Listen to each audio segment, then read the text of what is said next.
faith was a struggle. அவனுடைய விசுவாசம் மிகுந்த போராட்டத்துக்கூடாய் கடந்து சென்றது. But he knew the promises of God. ஆனால் அவனோ தேவனுடைய வாக்குத்தத்தங்களை அறிந்தவனாய் இருந்தான். And God brought him through. தேவன் அவனை அவருக்கூடாக வழிநடத்தி வந்தார். You might think, how is Abraham's faith strengthened when he was waiting upon God? நீங்கள் கேட்கலாம், கர்த்தருடைய பாதத்தில் இருந்ததினாலே எப்படி ஆபிரகாமுடைய விசுவாசம் பலப்பட்டது என்பதாக. How was his faith strengthened when waiting? கர்த்தருக்காய் காத்திருந்ததினாலே எப்படி அவனுடைய விசுவாசம் பலப்பட முடியும் என்று நீங்கள் கேள்வி எழுப்பலாம். Waiting is not an easy game. காத்திருப்பது லேசான காரியம் அல்ல. Especially when you're going through problems. விசேஷமாய் ஒரு பெரிய பிரச்சனைக்கூடாக போகிற நேரத்திலே காத்திருப்பது கடினம். Waiting for an answer is not easy. கர்த்தருடைய பதிலைக்காக காத்திருக்கிறது கடினம். How many of you agree with me? எத்தனை பேர் இதை நம்புறீங்க, ஏற்றுக்கொள்றீங்க? It's difficult, isn't it? ஆம், கடினம் அல்லவா? Waiting is difficult. காத்திருப்பது கடினம் அல்லவா? But why does God make us wait? ஆனால் ஏன் ஆண்டவர் எங்களை காத்திருக்கும்படி சொல்லுகிறார்? You might be telling, Pastor, waiting and waiting for the promise. நீங்க சொல்லலாம், பாஸ்டர், ஆண்டவர் கொடுத்த வாக்குத்தத்தம் நிறைவேற நான் காத்திருக்கிறேன், அதிக காலம் காத்திருக்கிறேன். Why does God make me wait?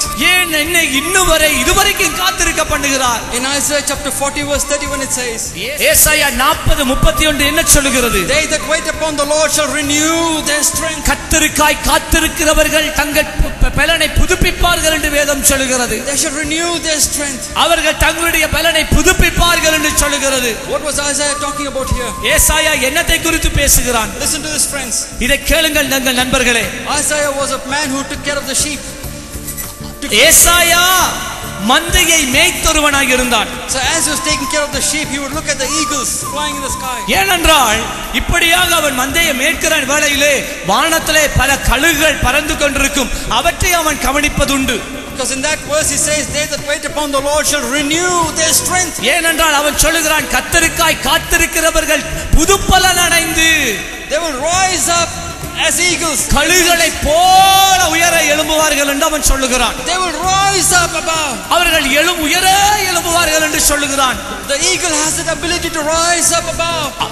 கழுகுகளினாலே மட்டும்தான் அவர்கள் மிகவும் உயரமாக அவர்களால் எழும்பக்கூட முடிகிறது.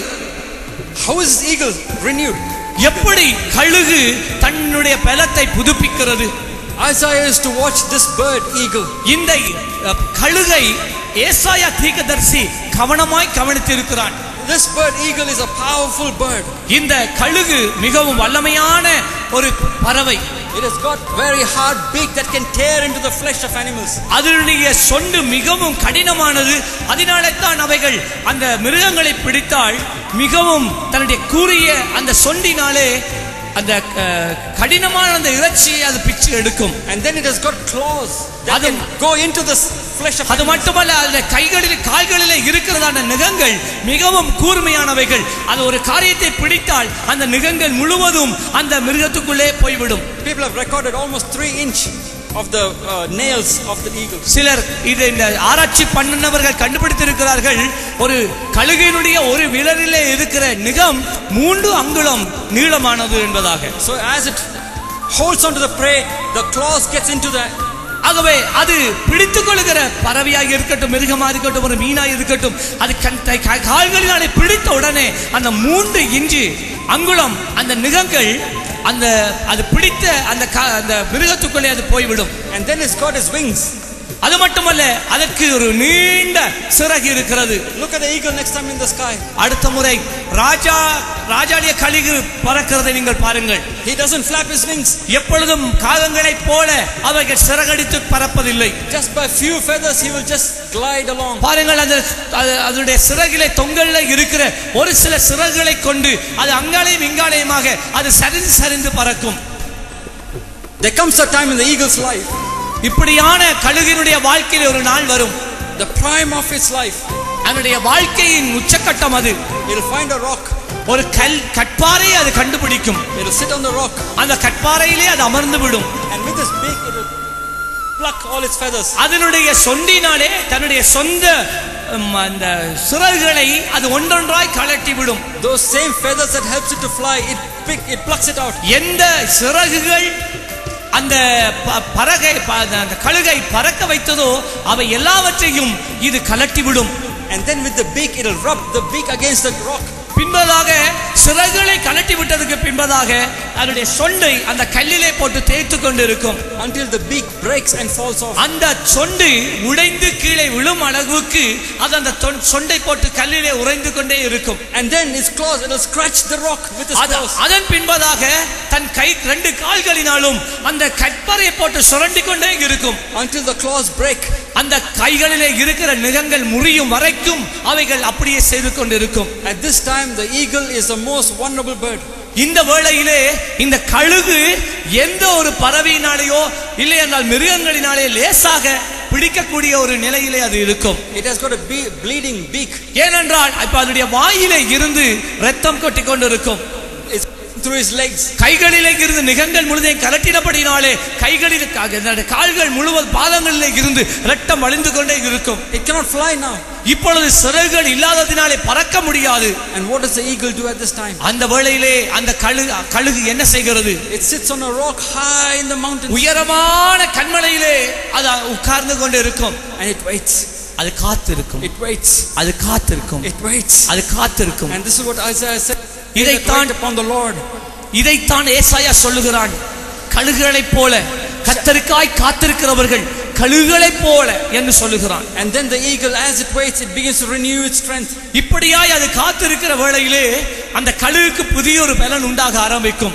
New beak comes out. புதிய சொண்டு அதுக்கு வளர ஆரம்பிக்கும். New claws come out. புதிய நகங்கள் வளர ஆரம்பிக்கும். New feathers grow. புதிய சிறகுகள் வளர ஆரம்பிக்கும். And the eagle becomes twice powerful.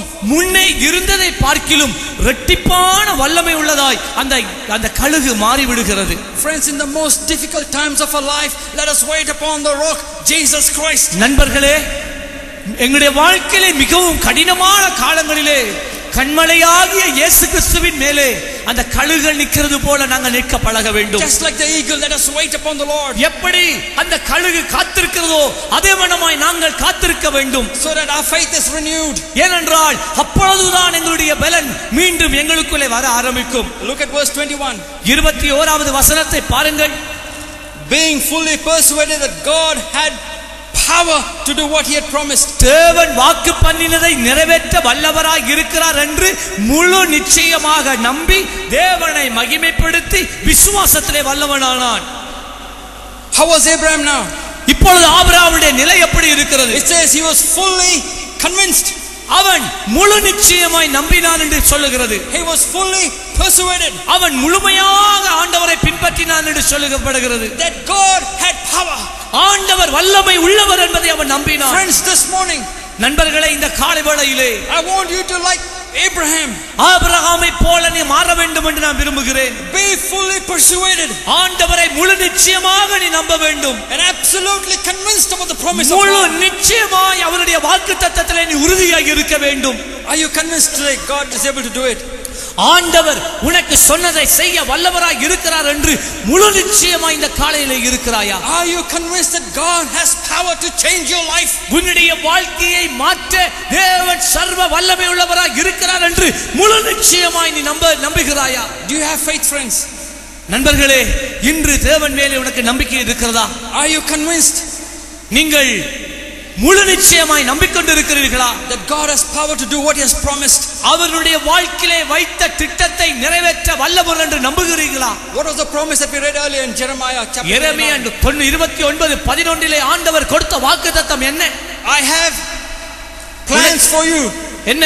நான் உனக்கென்று ஒரு திட்டத்தை ஏற்படுத்தி இருக்கிறேன். I have a plan for you. உனக்கா ஒரு திட்டம். Friends, do you believe that God has got a plan for you? நண்பர்களே, தேவன் உனக்கு ஒரு திட்டத்தை வைத்திருக்கிறார் என்று நீ நம்புகிறாயா? Do you believe God has power to fulfill his plans for you? உன்னுடைய வாழ்க்கையிலே இருக்கிற அவருடைய திட்டத்தை நிறைவேற்ற தேவன் வல்லவராய் இருக்கிறார் என்று நீ நம்புகிறாயா? Do you believe this morning? இந்த காலையிலே உன்னாலே நம்ப முடிகிறதா? Do you believe this morning இந்த காலையிலே உன்னாலே நம்ப முடிகிறதா? that God has power to fulfill His promise? அவருடைய வாக்குத்தத்தத்தை உன் வாழ்க்கையில நிறைவேற்ற வல்லவர் என்று உன்னால நம்ப முடிகிறதா? If not, friends, we serve a weak God. அப்படி நம்பாவிட்டால் நாங்கள் ஒரு பலவீனமான ஒரு தேவனை நம்புகிறதை போலாகிவிடும். But we don't serve a weak God. We serve a God who is all powerful. நாங்கள் சர்வ வல்லமை உள்ள ஒரு தேவனை அல்லவா நாங்கள் சேவிக்கிறோம். And when He says, I have a plan for you, friends, He's got a plan for us. ஆண்டவர் சொல்லும்போது நான் உனக்கான ஒரு திட்டத்தை வைத்திருக்கிறேன், நல்ல எண்ணங்களை வைத்திருக்கிறேன் என்று சொல்லும்போது அவர் உண்மையாகவே ஒரு நல்ல திட்டத்தை வைத்திருக்கிறார்.